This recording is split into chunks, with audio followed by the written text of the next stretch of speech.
Hey guys, my name is Lizzie and I'm an online health and fitness coach, and I also run the Instagram page Liz Bites Back. So today I'm going to be talking you through exactly how you can build muscle without bulking. So first things first is your training. Your training right now, maybe you're working out at the gym, maybe you're working out at home, but you're not following a plan. There's one of the first things we need to focus on. So when it comes to working out, you don't want to be doing random exercises every day. You don't want to be doing random YouTube videos. I know YouTube videos are great and they can be really good for motivation and inspiration and stuff, but they really aren't the most optimal ways of kind of growing and building that muscle. So when it comes to building muscle, your body needs to be put under stress. And the way you can put your body under stress is by doing a few different methods. So what you want is to have similar exercises each week, but focus on progressive overload.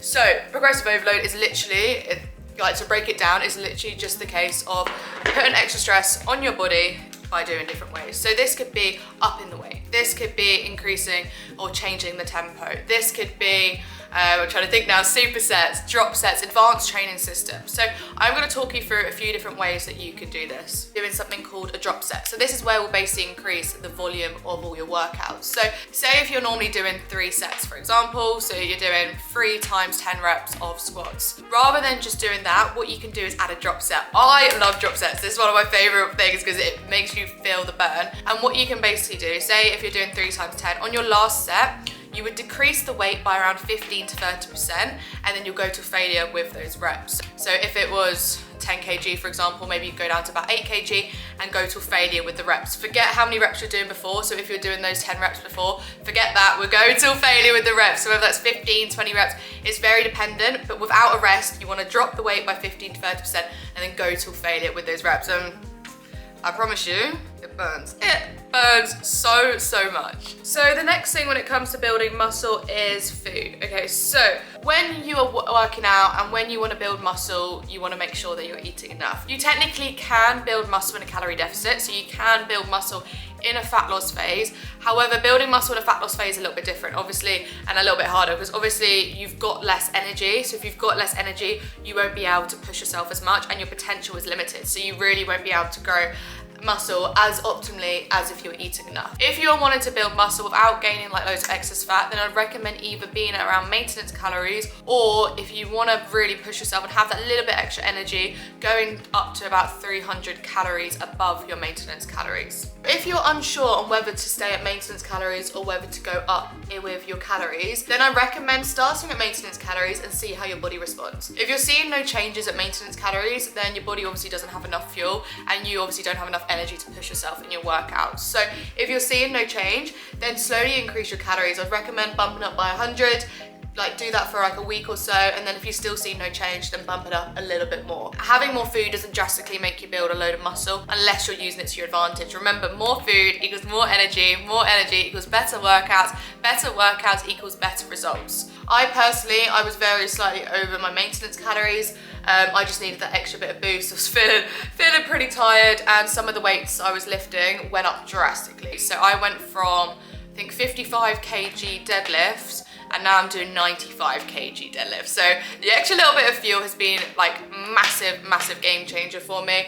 And before, I've always gone into a very slight surplus. But again, if you don't want any fat gain at all, then staying at maintenance is absolutely fine. But you just might find that you can't push yourself as much. So the first way of progressive overloading and increasing the stress on the body is essentially just by increasing the weight. So if you did 6 kg last week, try and push for 7 kg the week after. You're not going to be able to up the weight every single week, and that's why we can talk about other ways of progressive overloading, but we don't want to be at the same weight because your body needs to be put under stress.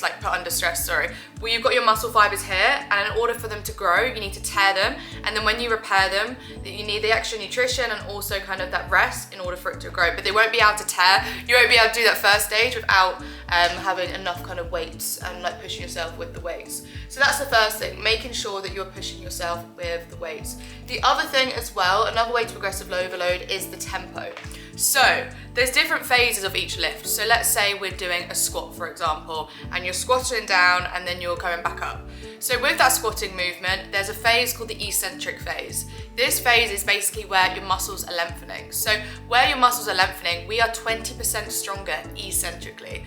So we want to use this to your advantage. So if you can't up the weight, we really want to slow down that tempo going down. And don't get me wrong, this will burn, but it's good. We want it to be challenging. So what you could do, for example, is increasing it to about 3 seconds going down.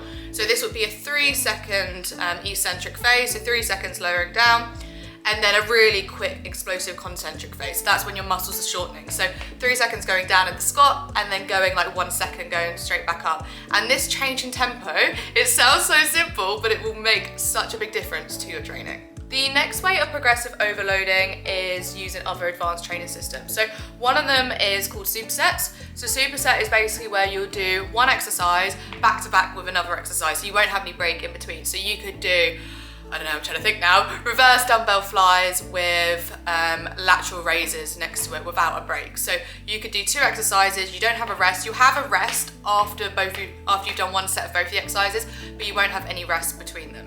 The next thing, which is one of the most important things when it comes to building muscle, is the food that you are eating. So the macronutrients you're having. So macros are basically large amount of food that your body needs. So we have your protein, we have your carbs, and we have your fats. For muscle building, I would say the 2 most important macronutrients are your protein and your carbs. So for your protein amount, I recommend having around 1.5 to 2.2 grams of protein per kilogram of body weight. So obviously there's a range here. So you're probably thinking, which end do I go on? Like, what works best for me? So there isn't like an exact amount of like, okay, you need to have this amount for this person, this amount for this person. There is a range because you can build muscle throughout the whole range. There is proof that the more protein you have, actually the better your recovery will be, and the more it actually helps with muscle protein synthesis. So that's basically the repairing of your muscle in order for it to grow. So actually going along the higher range is actually going to work in your favor when it comes to building muscle. But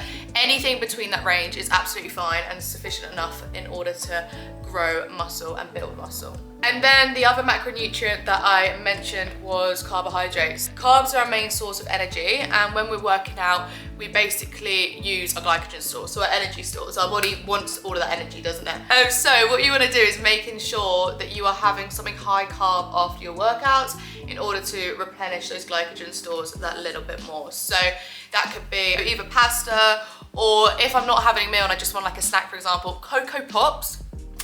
Cocoa Pops, the most underrated snack ever. Cocoa Pops with a bit of protein milk in. Cocoa Pops, high carb, it's actually quite low in sugar, it's not too bad on the sugars. And it's also really kind of high protein if you put the protein milk in. So just get like a protein powder, put it in a little bit of milk, shake it up, and then pour it in the Cocoa Pops. It's banging. It's so good, so good. So the next thing to consider if you're wanting to build muscle, but not kind of gain too much excess fat, is cardio. So I get this question all the time. Should you be doing cardio? Should you not be doing cardio? Like, what's optimal for muscle gain? And the thing is, there is no right answer for everybody. And this is the thing with health and fitness. Please remember, it's so subjective and it's so individual for everyone. Like, even if we did all exercise and eat the same, we would still have different bodies. That's why it's so important to have personalized programs for you. And like, that's why I love doing like my one-to-one online coaching, because I can give program specific advice for those specific people as well. So with cardio, okay, you do not need to do cardio in order to get the results that you want, because you do not need to be slaving away on a treadmill. You do not need to be doing like 2-3 hours on the treadmill. Like, it's just not needed, even if your goals are fat loss. However, cardio can be good for your cardiovascular health, and it can be really good to obviously feel good as well. I would recommend, if you are wanting to build muscle without gaining loads of excess fat, is trying to get some form of daily movement outside of your workouts. So whether that's going for a daily walk, whether that's trying to hit a step goal, whether that's, I don't know, like I said, a little bit of cardio at the end of your workout, doing a bit of cleaning, doing a bit of shopping, just moving your body a little bit more, increasing your NEAT. And your NEAT is basically your non-exercise activity thermogenesis. Now, I'm not saying you need to go for like 10K steps or anything like that, but even just like a 15-20 minute walk per day, just increasing your energy expenditure slightly. So when it comes to muscle building, as I mentioned before, your body basically wants more energy. You're tearing those muscle fibers through your workouts, and in order for it to repair, you need that rest, you need that right nutrition as well. And for kind of that nutrition, like I said, you need to be eating enough. And then if you're going to be doing loads of cardio, then you're just going to be burning loads, and then your body's not, you're not going to have enough energy to push yourself in your workout, so you won't be able to get to that tearing stage. So we don't want to be like slaving away on the treadmill. I don't want you to be going for hour long walks or anything like that, because that's just going to be counterproductive. But doing a little bit of cardio, doing kind of a bit of walking, things like that, it's really good for your cardiovascular health. It's going to make you feel good as well. Like getting outside, it's going to make you feel good. So don't feel like you need to do nothing. Like it's still important to do a little bit. I think that's where some people go wrong, and I'm guilty of it as well. Like I've gone wrong before, where I just completely got rid of cardio, completely was like, right, I don't want to do like any steps. However, we don't really need this all or nothing approach. Like you can still go outside, you can still kind of go for long walks if you want to, you can do a bit of cardio if you want to. I personally do 3 15-minute lists per week. So LIST is basically low intensity steady state cardio. So this could be 15 minutes on the bike, 15 minutes incline walk, and that just is something that I really enjoy. It allows me to switch off. I put on some really good music. So if you're like me and you don't like running on a treadmill, but you want to kind of move your body, then that's good.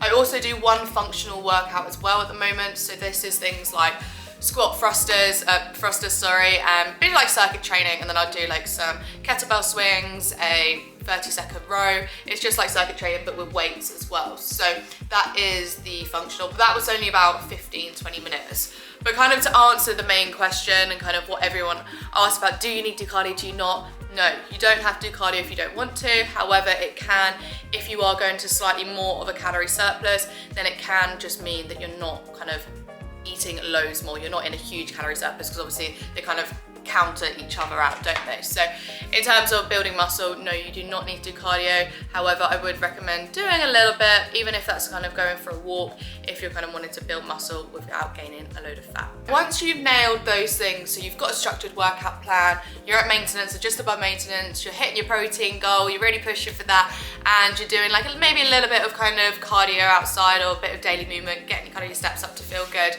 There's a few things we can do to just really level up your results a bit more.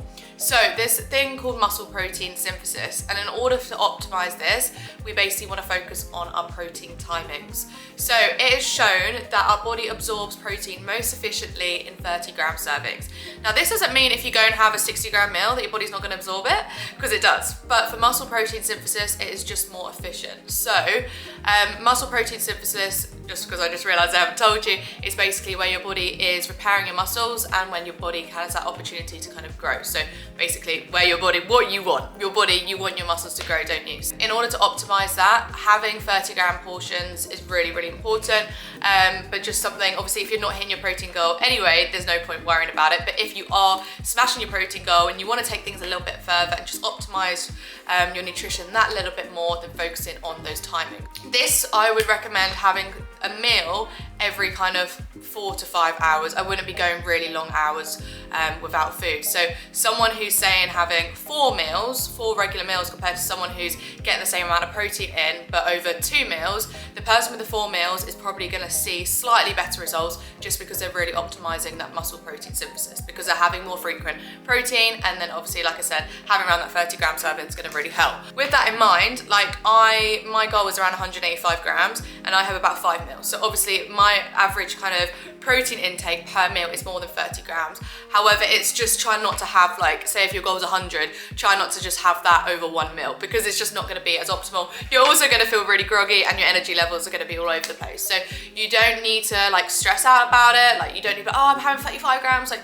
this is bad. It's not bad at all. Please do not think that, but it can just be a little bit more optimal if you really want to push yourself with that muscle growth. So I've been mainly talking about the nutrition side of things and also kind of the training side of things in order to optimize kind of your muscle growth, because those are the most important things to focus on. But there are 2 other factors which I think are really overlooked, and please don't sleep on these. The irony. Please don't sleep on these. So these are your sleep and also your stress levels. So if you are feeling stressed, your body can have physical symptoms. So I personally, when I'm feeling stressed, I feel tense. I normally get like aches in my shoulders and I feel more drained as well. And therefore you won't be able to push yourself as much. Obviously your body, your recovery is not going to be as good. You're going to be feeling tense. You're going to be putting yourself at risk of injury. So making sure that you're limiting your stress levels as well. The other thing as well is your sleep. So it's recommended to have around 7 to 9 hours of sleep per day. If you're not getting these recommended 7 to 9 hours of sleep per day, then you're probably going to be feeling really tired, your recovery won't be good, and you're going to put yourself at risk of injury because you're going to be feeling really sleepy. Maybe you won't be thinking about what you're doing. So just really making sure, if you can, push in for that extra hour sleep. Invest in a good nighttime routine, invest in a good morning routine as well, because it's going to be so worth it. And if you wake up early like me, I'm like very much a morning person. I like waking up at 5 o'clock. I don't love waking up. I can't say I'll roll out of bed and love it, but it sets me up for the day. I'm so much like a morning person. I just like waking up early.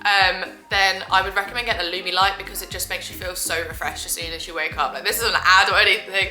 I've had one for about a year and a half now, and honestly, it's game changing. I wake up feeling so refreshed, and it's definitely something that has transformed my mornings in order for me to make sure that I have a good night quality sleep, and just kind of making sure that I'm waking up without feeling as groggy as well. So those are the main ones. So those are the main ways that I managed to build muscle without kind of gaining a load of excess fat. Hopefully that's been helpful. If you're confused by anything, or if you have any questions at all, please just let me know in the comments below. Let me know what you think as well, and make sure to hit that like button, and make sure to subscribe if you are liking my content. But thank you so much for being here. Hopefully it was helpful, and I will speak to you all next week.